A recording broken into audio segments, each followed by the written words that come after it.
Like, Dubas has done everything he can. He gave them their money. They wanted their money. Yeah. He gave them their money. He gave them the terms that they wanted, years that they wanted. It's time to win.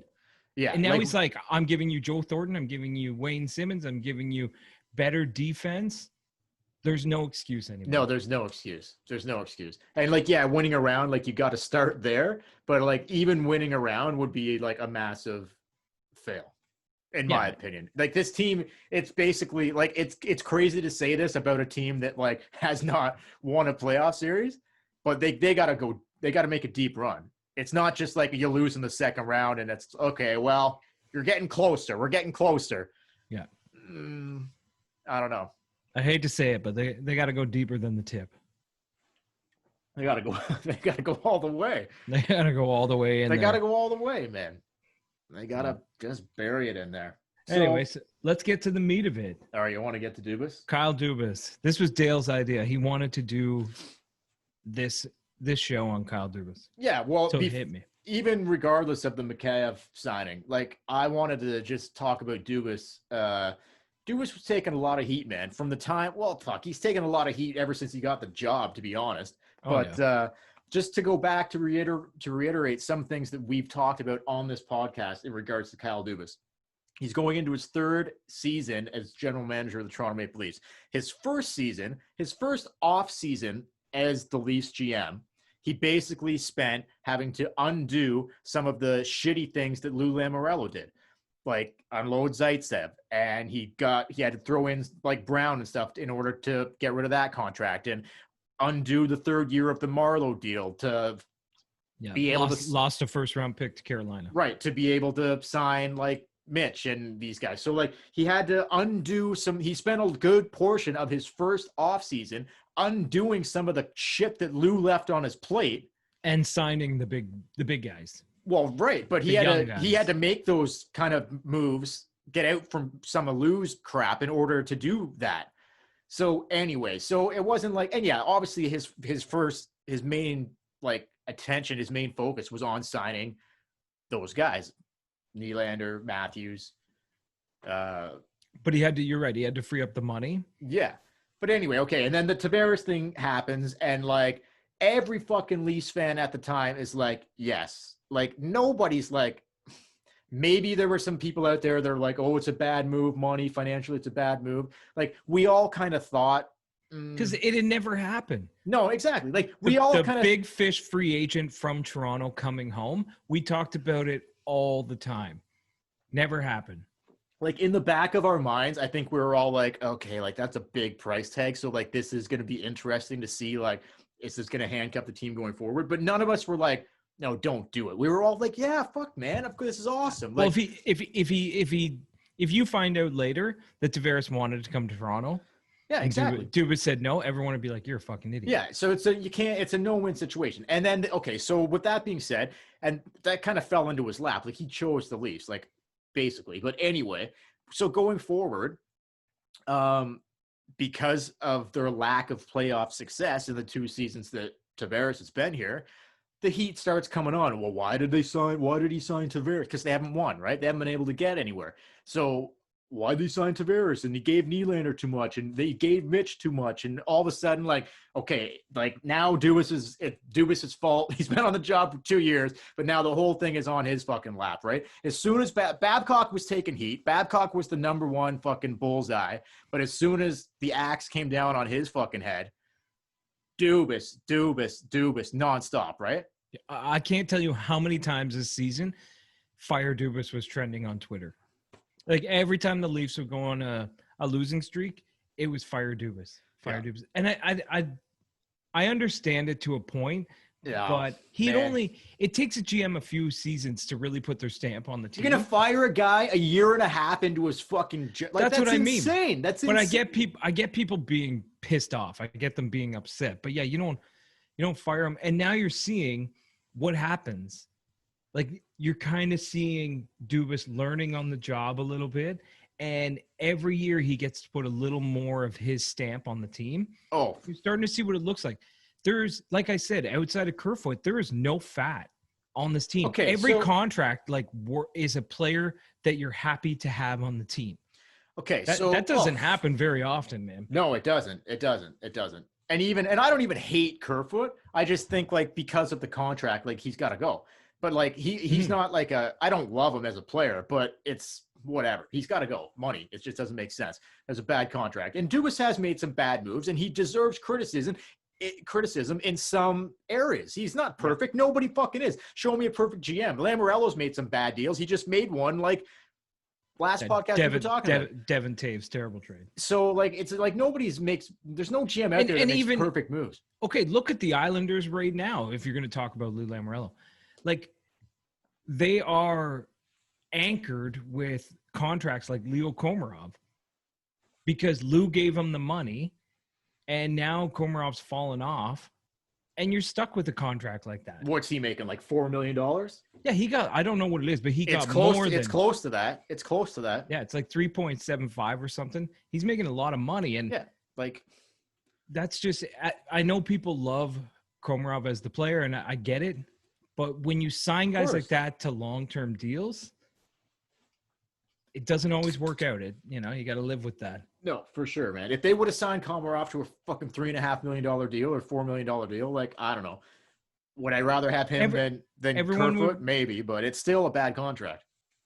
Right, but if you had that deal, maybe you couldn't have signed the guys you signed.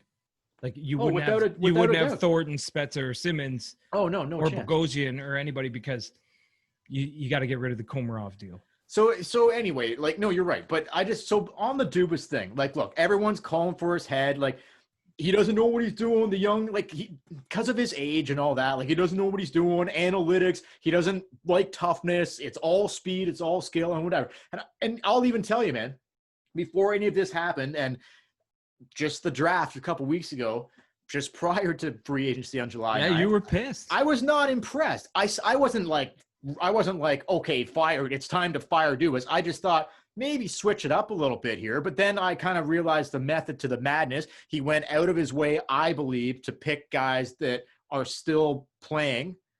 The OHL is not happening. It may not go this year. Like there may not be any junior hockey. So he's basically all like 80% of the guys the Leafs picked in the draft are all playing in the KHL this year. That might not be the worst move for this particular draft.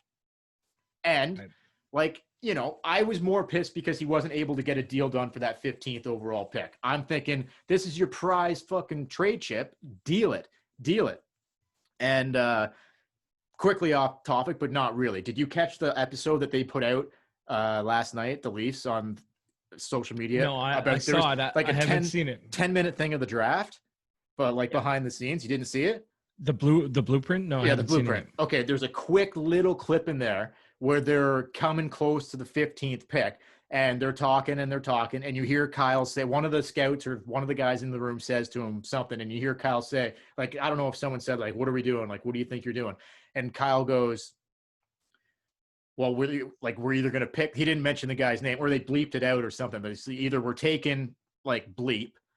I think they bleeped it out. Either we're taking, like, this guy, or we're going to get a shit ton for the pick. Those were his exact words. So he was obviously asking for probably too much because like those were his exact words. Either we're taking blah, blah, blah, or we're going to get a shit ton for it. So clearly it was on the table. Of course it was on the table. He wouldn't be doing his job if it wasn't on the table. But obviously the asking price was too high, and who knows what was being bantered around that night, but there was no moves done. So anyway, I wasn't super pleased coming out of the draft.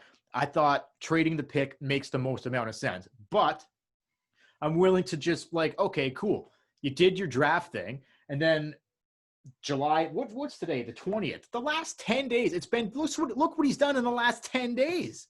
10 days. He's basically without going into the core, okay? Without touching Mitch, Tavares, Willie, Matthews, Riley, Anderson. Yep. Those are the core guys. Only taking away guys who left and third and fourth line guys.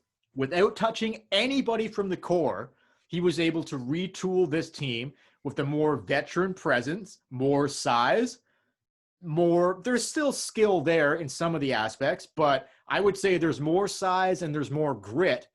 I think he brought in more size and more grit than more skill. Yep. So here's what he did exactly. Who's out? Cappy, Janssen, Cece, Barry, Gauthier. I'm probably forgetting some guys, but those are the main 5 that I could think of. Those are the 5 main guys out that were in the lineup every night. And here's what he's done since the draft. He re-signed Jason Spezza. He signed Wayne Simmons. He signed TJ Brody. He signed Zach Bogosian, traded for Joey Anderson, signed Jimmy Vesey, signed the goalie, third-string goalie, Aaron Dell. So he's adding goalie depth, signed Joe Thornton, and then tonight re-signed Ilya Mikheyev. So you want to talk about the net out. Did you say Bogosian? Yeah, signed Zach Bogosian. Yeah. So Sorry, you want to talk about, so in net, and I know I'm going long-winded here. I'll shut up in a minute. No. I'm liking this. I know I'm going long-winded on Dubas, but like, look, you want to talk about a net. They went into last season with basically fucking Freddie Anderson and Michael Hutchinson.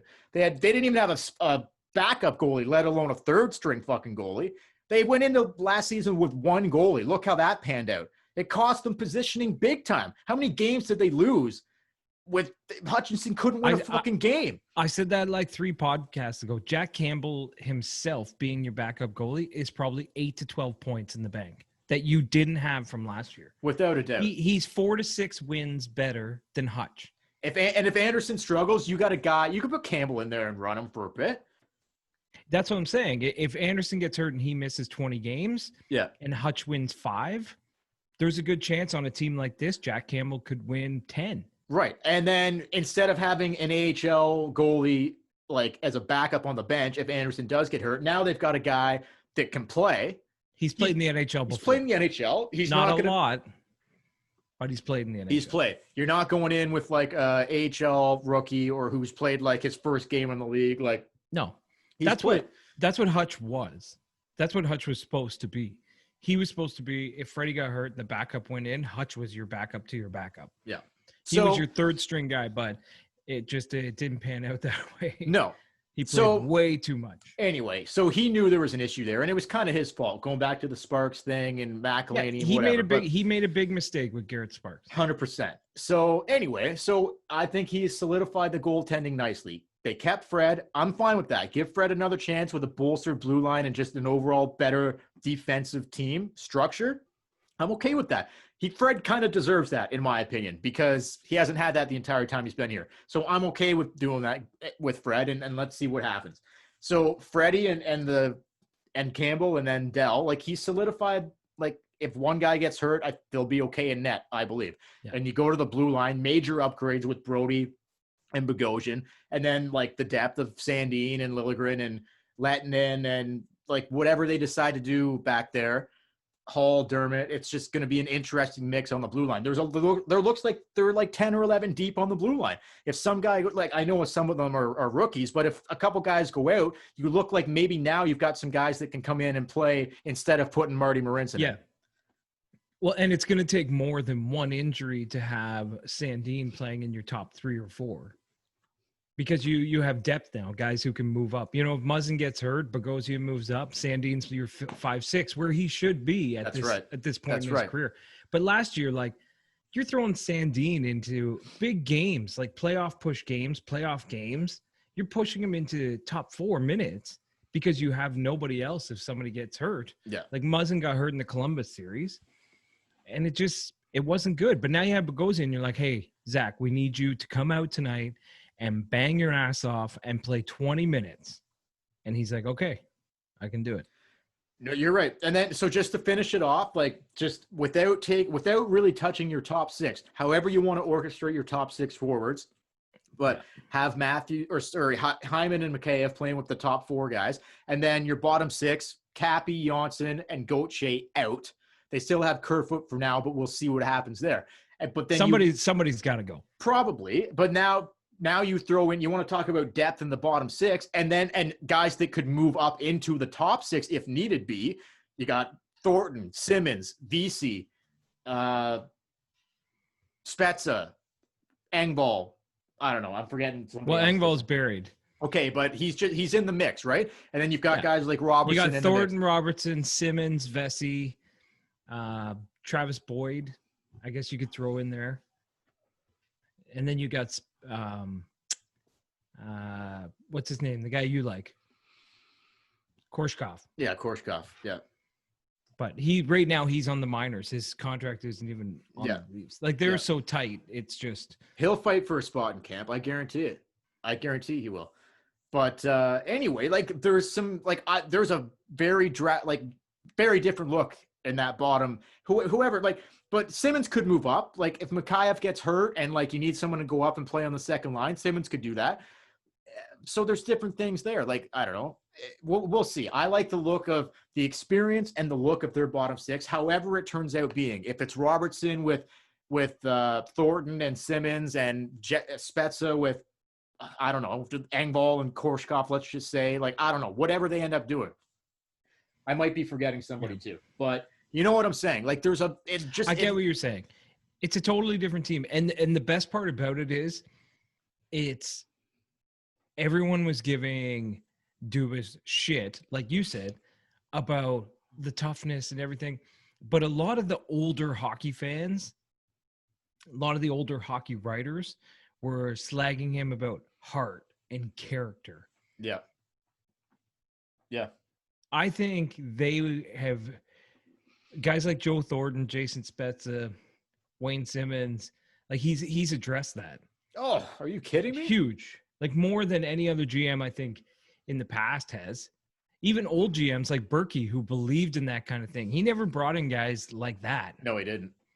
So I don't know, but they'll find something to complain about. People will find something to complain about this. And well, like I said off the top, like on paper, it looks really nice. Like it looks like a winner to me. It's got winner written all over it. Like look at the fucking team. Like they're stacked, really. Like they're a stacked hockey team.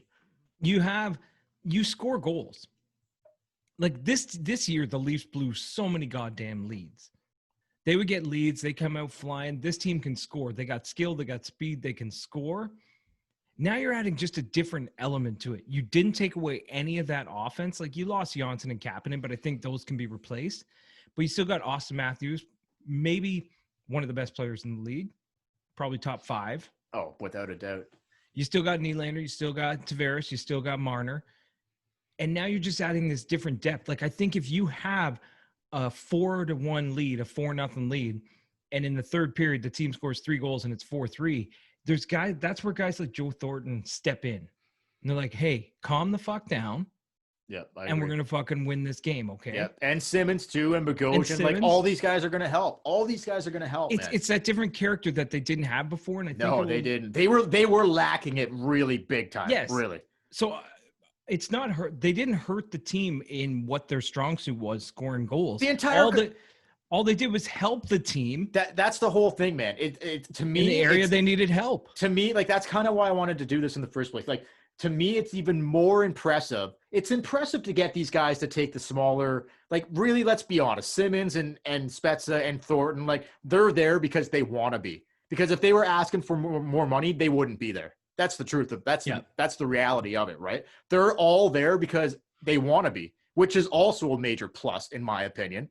They're not all. It gives them more of a voice in the dressing room. Yeah. Like Joe Thornton can walk into that room and be like, hey, I'm not fucking here for the money. You think I need $700,000? He probably won't even get paid that with escrow. He'll probably only get like $500,000 or whatever. Yeah, he's like, I'm not here for the money. No. So let's win some fucking hockey. Exactly. Games. And I just want to, so just to bow tie the Dubas thing, I just think it's very impressive because everyone's like, well, they're going to have to trade Nylander. Someone from the core has got to go. The press has been beating that fucking horse for the last, ever since all 4 of them were signed. If there's no balance, before they signed, he couldn't sign them all. No, that's true. That's true. Remember, it was like, there's no way you can sign Nylander, Matthews, Marner, and Tavares. It's just not possible.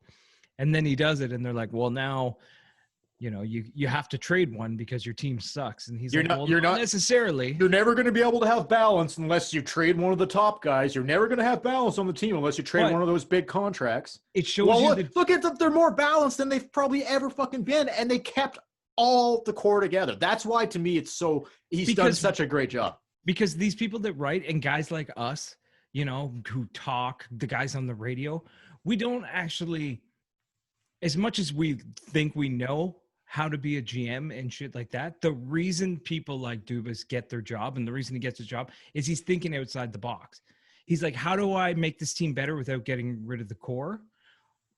I'm going to go see if I can get Jason Spezza and Joe Thornton for league minimum contracts. Because no one would think of that. No one would ever say to themselves, well, go sign Joe Thornton for $700,000. Yeah.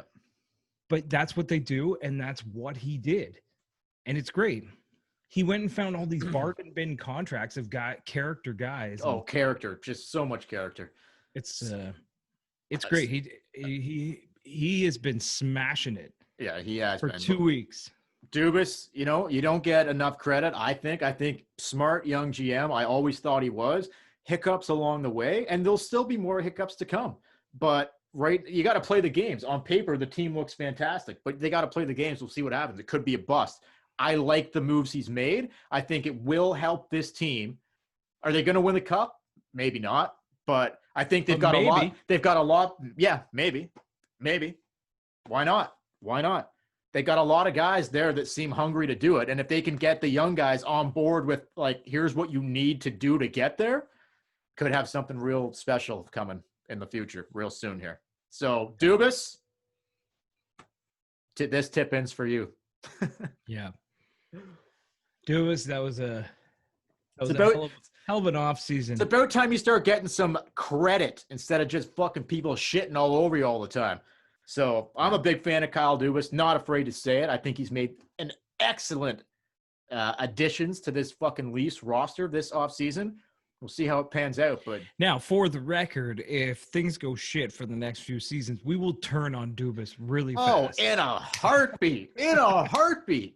We'll be doing podcasts about how they need to fucking fire this guy and bring in a GM who knows what he's doing. Why'd they bring all these old veteran guys who can't skate? I thought they were going with speed and skill.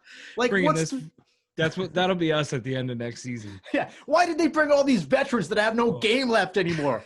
Why didn't they go with just the speed and skill like he said he was going to all along? We'll replay it. We'll replay the episodes like side by side. Great signing, Joe Thornton. Fuck this fucking Joe Thornton, man. Oh man. That'll be us. Yeah. But I'm hopeful. I'm hopeful it's not. Did you see him without his beard though? Yeah, it's not. No, but he should grow it back, but I don't think he's going to. But because his wife is probably like, she probably had enough of him. Like, it's hard to get, you know. Yeah. It's hard to get the tip when you gotta like, how long did he had that beard for? 10 years? Like, the tip-in was probably his tip-in game was probably getting a little weak, maybe with a beard like that. I don't know. Yeah. I've never seen his wife. He married a chick from Slovakia, I think, or Switzerland. That's why he plays there all the time. She's probably like a drop dead gorgeous, like 10 out of 10 bombshell. I've never seen her, but Swiss model caveman. I don't know. Maybe he's like, beard's got to go. My tipping game is lagging behind. It just suited him. No, I know, but like, the beard was fucking phenomenal. He looks all right with it. I don't think it's coming back. But the thing I love about Thornton is he just looks like a type of guy and has the personality of a type of guy who you just want to do right by him. You know what I mean? Like, if Joe Thornton is like, hey man, play harder. You're like, fuck, I'm going to play harder. Yeah. Well, Joe Thornton just told me to play harder. I'm going to fucking play harder. Yeah, for sure. Like, no one's got a bad thing to say, again, about Joe Thornton. Who else were we saying that about? I can't remember, but we said that about somebody else that I think that they signed too. But same with Spezza. Oh, and shit, sorry. I should add this because I just about forgot. I didn't put this down on my notes. Because I'm going to forget this if I don't add it. Including all of those player roster moves he's made, you can also throw in there, this isn't just him, but you can also throw in there the hiring of Manny Malhotra and Paul McLean. Yes. You can't Very good. Those are two huge significant. That's not all him, mind you, but I'm sure Keefe's got to sign off on that. But I'm sure he played a role in it. And like, those are two, in my opinion, great signings as well. Think now with McLean and those veterans and Malhotra with some of the young guys like that. That has written like a good mix written all over it from top to bottom. Think about it. Think about that. Man, I really like it. I like it. So even including the new coaching hires, I think those were fantastic moves too. So right across the board, man. Yeah, on paper, everything's been 2 thumbs up from this guy. We were really disappointed at the draft, but less than a month later, we're really fucking happy. The Tip and Maple Leafs podcast gives Kyle Dubas off season 2 tips up. And he's not even done yet. He's not even done yet. We'll see. He might be, but there might be a something lurking. Well, like I said, sneaking. something's got to give for the cap itself, but it could just be a cap dump. I don't know if there's anything less. I'm glad I got the coaches in there. I would have been pissed if I forgot that.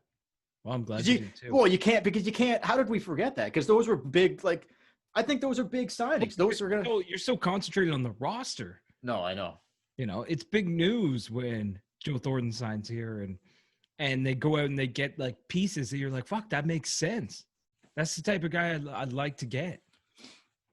Yeah. So now all you got to do is go out and do it, boys. So we'll see what happens. But I think it's good. The leadership's going to be there. Thornton and Spezza and Simmons and these guys, Bogosian, they're going to help. Brody's got a lot of experience too. He's going to help. Right? Like, we didn't talk enough about what Brody brings. He's making the most money out of all of them. Yeah. But I will say this, all the signings that they made and how great they were and bringing in the assistant coaches, this team is still operated by those young guns. Oh, yeah. And if they don't fucking change, if they don't change to win, they're not going anywhere. Yeah, you can bring in all the Joe Thorntons in the world, but if Marner and Nylander, I'm not going to put Matthews in there because I thought he was the best player in the Columbus series. Yeah, but even him, he's got another level too. He's got another level. But if these guys don't show up in the big games, you're not going to win. Like Matthews he is incredible. But you imagine if it finally clicks in his head, it's like, this is my fucking game. This is my puck. I'm going to dominate. You try to fucking get it from me. I've seen him do it. No, but like if this is like game in and game out, if he's like, no, like I'm taking the league. Oh, the best players in the league. This is my league now. This is my league now. You imagine if that switch goes off in his fucking head? Oh man. Seriously. Because I don't think he's there yet. I think he's got another level to go to before he it really all clicks, Yeah. 23 years old. Like, oh, I know. He's got it going on. It's going to be huge this year. I can't wait. Still got the mustache. Riley's got a mustache going. We still got Thornton's getting the beard back. Well, I don't know about that, but Muzzin's still got his beard. Bogosian's got a big bushy beard. So we got at least 2 beards and 2 stashes. We'll see where it goes from there. But maybe Joe Thornton will just grow a stash. That would be incredible. Yeah. But anyway, okay, so do you want to go quick to so Dubas, 2 tips up, right? Like, great job. Get off the guy's back. Get off his back. Give him just a little bit. Give him a fucking chance. Look what he's done. He's turned it on paper, I get it. They got to play the games, but come on. I know he's 35 years old and he's skinny and he wears glasses. He's a smart kid. But he did a good job. You got to give him credit. Done a great job. Did a good job.